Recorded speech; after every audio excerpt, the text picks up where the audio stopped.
ஓம் தத்புருஷாய வித்மஹே மகாதேவாய தீமஹி தன்னோ ருத்ர பிரசோதயாத். ஆனி மாதமும் ஆடி மாதமும் இணைந்த மாதம் ஜூலை மாதமாகும்.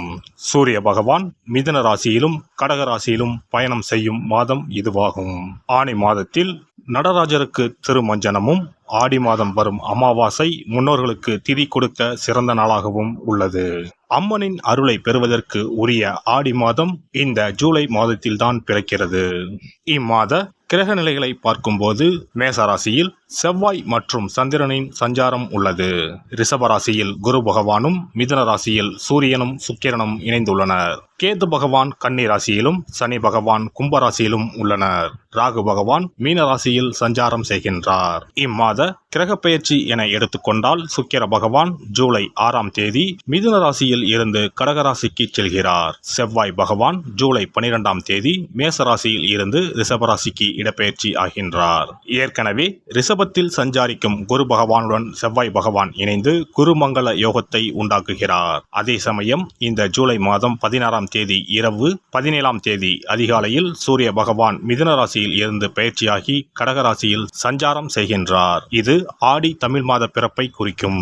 ஜூலை 19ஆம் தேதி புதன் பகவான் கடகராசியில் இருந்து சிம்ம ராசிக்கு பெயர்ச்சியாகின்றார். சுக்கிர பகவான் ஜூலை 31ஆம் தேதி சிம்ம ராசிக்கு பெயர்ச்சியாகின்றார். சந்திர பகவான் ஜூலை 1ஆம் தேதி அஸ்வினி நட்சத்திரம் மேசராசியில் இருந்து தன் பயணத்தை ஆரம்பிக்கிறார். இந்த கிரக பெயர்ச்சி மற்றும் சஞ்சாரத்தால் உங்கள் வாழ்வில் ஏற்படக்கூடிய சுப மற்றும் அசுப பலன்கள் என்ன என்பதனை பற்றி காண்போம்.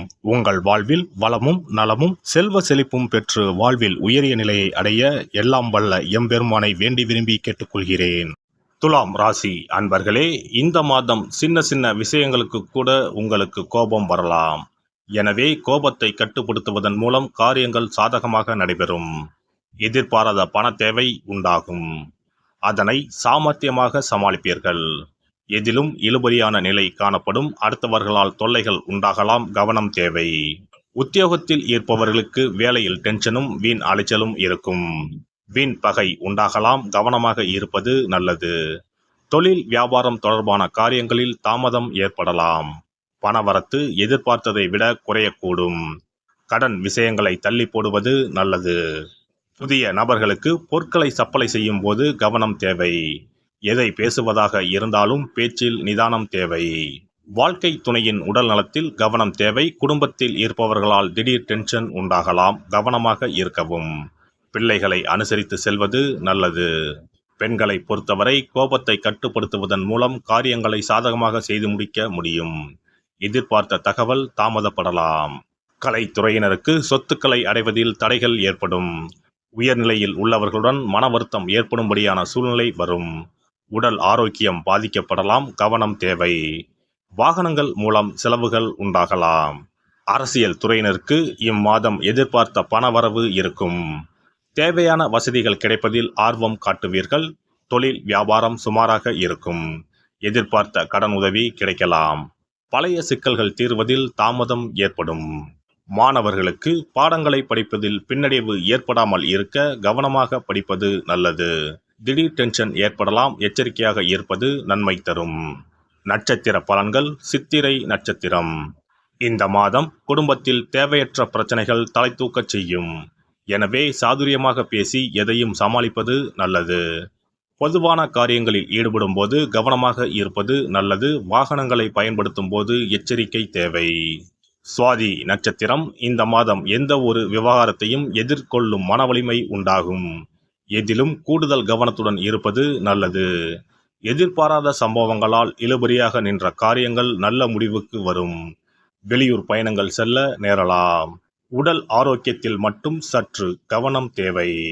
விசாகம் நட்சத்திரம். இந்த மாதம் தொழில் வியாபாரத்தில் இருப்பவர்கள் சற்று கூடுதலாக உழைக்க வேண்டியிருக்கும். கடன் பிரச்சனைகள் குறையும், போட்டிகள் நீங்கும்.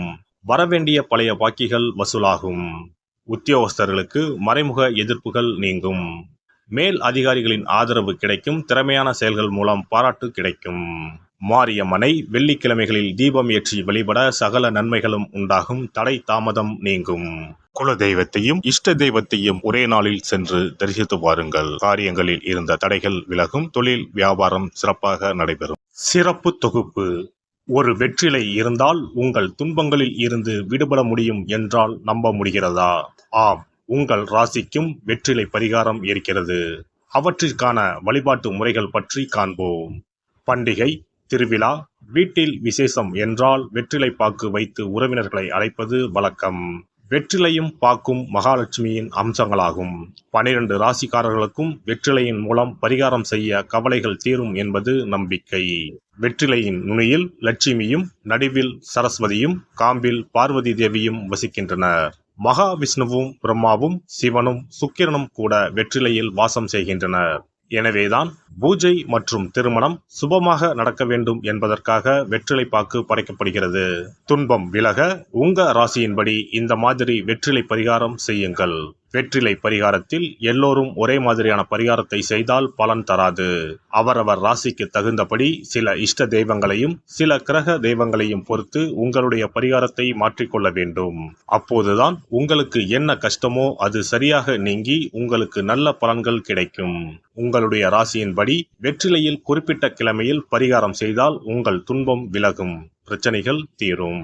மேசராசி அன்பர்கள் செவ்வாய்க்கிழமைகளில் வெற்றிலையில் மாம்பழம் வைத்து முருகப்பெருமானுக்கு நெய்வேத்தியம் செய்துவிட்டு அந்த பழத்தை உண்டால் அனைத்து கஷ்டங்களும் நீங்கும். ரிஷபராசி அன்பர்கள் செவ்வாய்தோறும் வெற்றிலையில் மிளகு வைத்து வழிபாடு நடத்தினால் துன்பங்கள் அனைத்தும் தீரும். மிதுன ராசி அன்பர்கள் புதன்கிழமைகளில் வெற்றிலையில் மிளகு வைத்து இஷ்ட தெய்வத்தை வழிபடவும். பின்னர் அதையே பிரசாதமாக சாப்பிட்டால் துன்பங்கள் எல்லாம் நீங்கும். கடகராசி அன்பர்கள் வெள்ளிக்கிழமை தோறும் வெற்றிலையில் மாதுளை பழத்தை வைத்து காளியை வழிபாடு செய்து பின்னர் அந்த மாதுளை பழத்தை சாப்பிட்டால் துன்பங்கள் நீங்கும். சிம்மராசி அன்பர்கள் வியாழக்கிழமைகளில் வெற்றிலையில் வாழைப்பழத்தை வைத்து இஷ்ட தெய்வத்தை வழிபடலாம். பின்னர் அந்த பழத்தை பிரசாதமாக உண்டால் கஷ்டங்கள் நீங்கும். கன்னிராசி அன்பர்கள் வியாழக்கிழமையில் வெற்றிலையோடு மிளகு வைத்து உங்கள் இஷ்ட தெய்வத்தை வணங்குங்கள். உங்கள் துன்பம் துயரம் எல்லாம் தீர்ந்துவிடும். துலாம் ராசி அன்பர்கள் வெற்றிலையில் கிராம்பு வைத்து உங்கள் இஷ்ட தெய்வங்களை வழிபட்ட பின் அதை உண்டால் அனைத்து துன்பங்களும் நீங்கும். விருச்சிக ராசி அன்பர்கள் வெற்றிலையில் பேர்ச்சம்பழம் வைத்து செவ்வாய்தோறும் உங்கள் இஷ்ட தெய்வத்தை வழிபட்டால் துன்பங்கள் நீங்கும். தனுசு ராசி அன்பர்கள் வெற்றிலையோடு கற்கண்டு வைத்து வெள்ளிதோறும் இஷ்ட தெய்வத்தை வழிபட்டு பின்னர் கற்கண்டை சாப்பிட்டால் துன்பங்கள் விலகும். மகர ராசி அன்பர்கள் வெற்றிலையோடு அச்சு வெல்லம் வைத்து வெள்ளிதோறும் காளியை வழிபட்டால் துன்பங்கள் துயரங்கள் நீங்கும். கும்பராசி அன்பர்கள் வெற்றிலையோடு நெய் வைத்து சனிக்கிழமைகளில் காளி தெய்வத்தை வழிபட்டால் உங்கள் துன்பங்கள் எல்லாம் தீரும். மீனராசி அன்பர்கள் வெற்றிலையோடு சர்க்கரை வைத்து ஞாயிறு தோறும் இஷ்ட தெய்வத்தை வழிபட்டால் துன்பங்கள் எல்லாம் விலகும்.